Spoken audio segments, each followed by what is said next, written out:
ধন্যবাদ, নমস্কার, শুভ সন্ধ্যা সকলকে জানাচ্ছি। সকল আমার ফেসবুকের বন্ধু এবং ফলোয়ারদের শুভেচ্ছা জানাচ্ছি।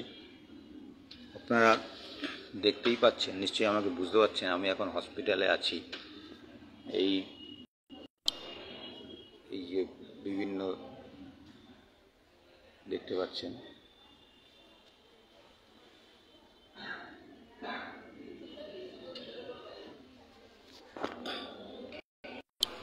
আমি এখন RN টেগর হসপিটালে আছি। আমি তো বলেছি আমার বিভিন্ন রকম সমস্যা হচ্ছে, শারীরিক সমস্যা, শরীর খুব একটা সুস্থ নয়। আমার মাথার ডান দিকে এই জায়গাটায় একটা সবসময় 24 ঘন্টা ব্যথা হয়। এই ডান দিকে একটা ব্যথা হয়, বুকে ব্লক আছে, স্পাইনাল কর্ডে ব্যথা আছে। আমি যদি বিছানায় বসে একটা জামা ইস্ত্রি করি তাহলেই আমার পিঠে একেবারে ছিঁড়ে যায় মনে হয়। এই ধরনের ব্যথা আমার আছে। যাই হোক, মনের জোরটা আছে। এখন আমি একটা শোলের ডায়লগ দিয়ে আজকে শুরু করব। শোলেতে একে হাঙ্গেল, আপনারা দেখেছেন একে হাঙ্গেল, তার যে বিখ্যাত সিনেমা আর্টিস্ট একে হাঙ্গেল, তার ছেলে শচীন গব্বর সিংয়ের লোকের হাতে খুন হয়েছিল। গব্বর সিংয়ের লোকের হাতে খুন হয়ে সেই বডিটার মধ্যে একটা চিঠি গুজে বডিটা ফেরত এসছে গ্রামে সবাই ঘিরে ধরেছে। ঘিরে ধরার সময় তখন গব্বর বলছে যে বচ্চন আর ধর্মেন্দ্র, মানে বীরু আর একটা জনের নাম ছিল বীরু, বচ্চনের নাম ছিল বীরু, আর জয়, এই দুজনকে ওদের হাতে তুলে দিতে হবে। এদের হাতে তুলে দিলে তাদের কোনো অসুবিধা হবে না।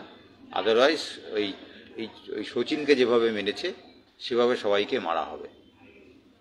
তো একটা মস্তান গোছের লোক ঝাট করে হাত থেকে চিঠিটা ছিনিয়ে নিয়ে, বচ্চনের হাতের না ধর্মেন্দ্র হাতে চিঠিটা ছিল, ছিনিয়ে নিয়ে চিৎকার করে করে পড়ে শোনালো এবং জনগণকে ভয় দেখাতে শুরু করলো। এবং তাদের ইচ্ছা আর কি, ওই দুজন ওদের রেস্কিউ করতে এসেছিল, ওই গ্রামকে প্রোটেকশনের জন্য ঠাকুর সাহেব, মানে সঞ্জীব কুমার নিয়ে এসেছিলেন, ঠাকুর সাহেব নিয়ে এসেছিলেন ওনাদেরকে রেস্কিউ করার জন্য।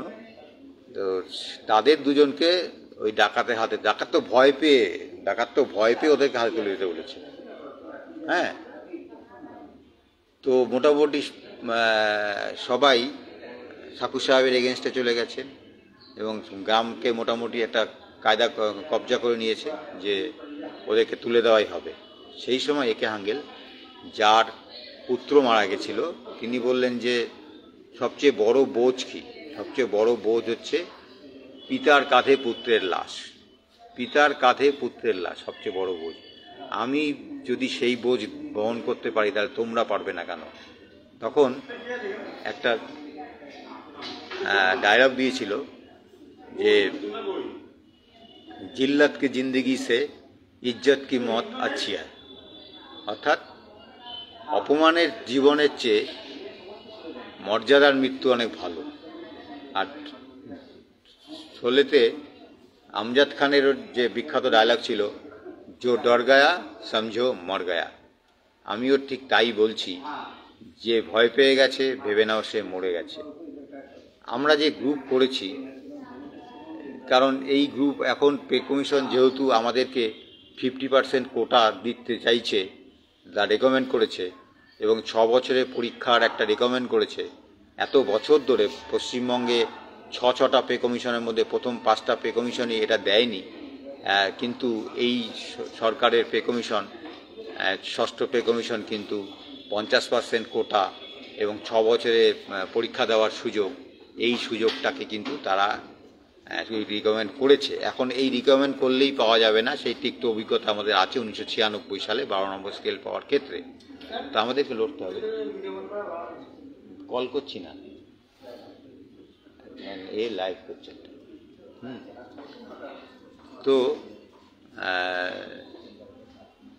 তো মানে যেটা বলছিলাম সেটা হলো যে গুলিয়ে দিল, সে গার্ড এসে বললো ভিতরে করা যাবে না, আমি হসপিটালের মধ্যে আছি। হ্যাঁ, যাই হোক, এখন কথা হলো যে তারপরে ওরা নিল না, মানে ওই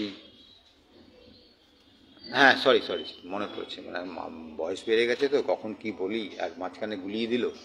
তো আমাদের এই যে ডিমান্ডটা, এই ডিমান্ডটা পে কমিশন যেহেতু মেনে নিয়েছে, 50% কোটার ডিমান্ড মেনে নিয়েছে এবং 6 বছরের পরীক্ষার ডিমান্ড মেনে সুপারিশ করেছে। আমরা যদি এটাকে আরও এক্সট্রা চাই, আমরা যদি বোঝাতে পারি যে 50 কেন, আমাদের 60% কোটা দাও, 50% ডিপ্লোমাদের জন্য দাও এবং 10% ডিগ্রি হোল্ডারদের জন্য দাও, তাহলে সরকারের খরচা কমাবে। সরকার কিন্তু খরচা কমানোর দিকে মন দেবে, সরকার প্রচণ্ড খরচা কমানোর দিকে মন দেবে। হ্যাঁ, তো সেই কারণে, এবং আমরা যদি বলি 6 বছরের পরীক্ষা দেওয়ার জায়গায় যদি 0তে আমরা পরীক্ষা দিই, তাহলে আপনাদের অসুবিধা কোথায়? সরকার তো খরচা হচ্ছে না, 1 পয়সা খরচা হচ্ছে না, তাহলে আমরা আগের থেকে পাশ করে থাকলে অসুবিধা কী? এটা কিন্তু বোঝানো যেতে পারে। তো দালাল কোনো সংগঠন কিন্তু এটা বুঝাবে না, দালাল সংগঠন বুঝাবে না বলেই আমাদেরকে মাঠে নামতে হবে, যার লড়াই তাকে লড়ে নিতে হবে, নাহলে কিন্তু পাওয়া যাবে না। হ্যাঁ, আমি সেটাই বলছি যে ওই ভয়, যে ভয় পেয়ে গেছে সে মরে গেছে। যে ডর গায়া সমঝো ও মর গায়া, সেই বিখ্যাত ডায়লগ ওই আমজাদ খানের, যে ডর গায়া বিখ্যাত সো মর গায়া। তো আমি সেই জন্য বলছি, যাদের উপর অত্যাচার হয়েছে, এবং ইজ্জত কি জিন্দেগি জিল্লত কি জিন্দেগি সে ইজ্জত কি মত আচ্ছি হ্যায়।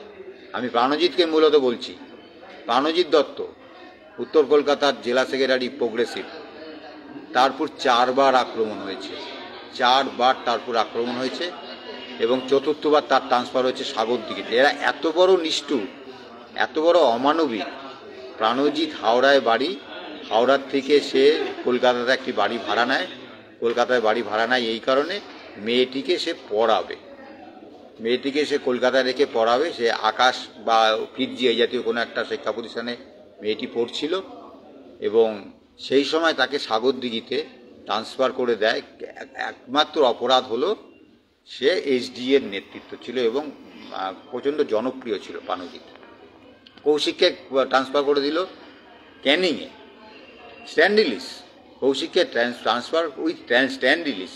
স্ট্যান্ড রিলিজ কখন করে মানুষ? যখন কিছু অপরাধ করে থাকে। তাহলে সেই কৌশিক আবার কলকাতায় ফিরে আসলো যখন সে প্রোগ্রেসিভ জয়েন করলো। তাহলে প্রোগ্রেসিভ না করাটা অপরাধ? প্রোগ্রেসিভ না করলে স্ট্যান্ড রিলিজ হবে? এটা একটা সরকারের কাজ। সরকার এই যে যাদের দ্বারা এগুলো হচ্ছে তারা তো সরকারকে কালিমা লিপ্ত করছে। আমরা মুখ্যমন্ত্রীর কাছে এই নিয়ে আমরা দেবো, মুখ্যমন্ত্রীকে আমরা কমপ্লেন দেবো। তো আমি প্রাণজিৎ দত্তকে বলবো, যে তোমার ক্ষতি করেছে, তোমাকে পরপর 4বার অ্যাটাক করেছে, 3বার আমরা তোমাকে বাঁচিয়ে দিয়েছি, আমি নিজে তোমার হয়ে গেছিলাম, সেই কৃতজ্ঞতা বোধটা তো থাকা দরকার। এবং আমি সবঙ্গে গেছিলাম, সবঙ্গে যখন গেছিলাম আমাকে বলা হয়েছিল ঠিক আছে ওকে রেখে দেওয়া হচ্ছে, কাউকে বলবেন না। আশ্চর্য লাগলো, মন্ত্রীমশাই আমাদের বললেন যে কাউকে বলবেন না অর্ডারটা বের হওয়ার আগ পর্যন্ত। অর্ডারটা, তারপরে কথাটা ফাঁস হয়ে গেল। ফাঁস হয়ে যাওয়ার পর প্রাণজিতের জায়গায় লোক চলে আসলো, আমরা ফার্দার আর মন্ত্রীখায় যাওয়ার সুযোগ পেলাম না, প্রাণজিৎ চলে গেল সাগরদিঘি। তারপরে প্রাণজিৎ জার্সি বদল করার পরে প্রাণজিৎ আবার কলকাতা ফিরে আসতে পারলো। কৌশিক জার্সি বদল করার পরে ক্যানিং থেকে কলকাতা ফিরে আসতে পারলো। এটা ইজ্জতের সঙ্গে কিন্তু জীবনযাপন হচ্ছে না, এটা হচ্ছে জিল্লত কি জীবন। শোলের ডায়লগ অনুযায়ী কৌশিক বা প্রাণজিতের জীবন হচ্ছে জিল্লত কি জীবন। ইজ্জতের মৃত্যু তার থেকে অনেক ভালো। দুজনকেই বলছি, একজনের মেয়ে ভেলোরে পড়ে, আরেকজনের মেয়ে বহরমপুরে পড়ে। তাহলে তাতে কি হবে? ট্রান্সফারই তো করবে, আর কি করবে? ট্রান্সফারটাই তো করবে। যারা তোমার অপরাধ ক্ষতি করলো, যারা তোমাকে অন্যায়ভাবে, এটা একটা স্ট্যান্ড রিলিজ একটা লজ্জার বিষয় না? পাশের বাড়ির লোকটা যদি জানে স্ট্যান্ড রিলিজ করে দিয়েছে, তার মানে কি? ধরে নেবে ইঞ্জিনিয়ার মানেই চোর, এটা তো সবাই বলে থাকে। হ্যাঁ, মন্ত্রীমশাইরাও বলে ও ইঞ্জিনিয়াররা চোর, ইঞ্জিনিয়ার সব চোর। হ্যাঁ, আমি বলছি না সব চোর নয়, আমি চাও খাই না। তো আজকে সেইটা কাউকে যদি স্ট্যান্ড রিলিজ করে, তার সম্মানটা কোথায় গেল? সে কি চুরি চামারি ডাকাতি করেছে তার জন্য স্ট্যান্ড রিলিজ? আর স্ট্যান্ড রিলিজই যখন হলো, তাহলে 2 মাস 3 মাসের মধ্যে ফিরে আসলো কি করে? এই সমস্ত জবাব যদি আমরা আরটিআই করে চাই, এর উত্তর দিতে পারবে না, উত্তর থাকবে না সরকারের কাছে, ডিপার্টমেন্ট উত্তর দিতে পারবে না।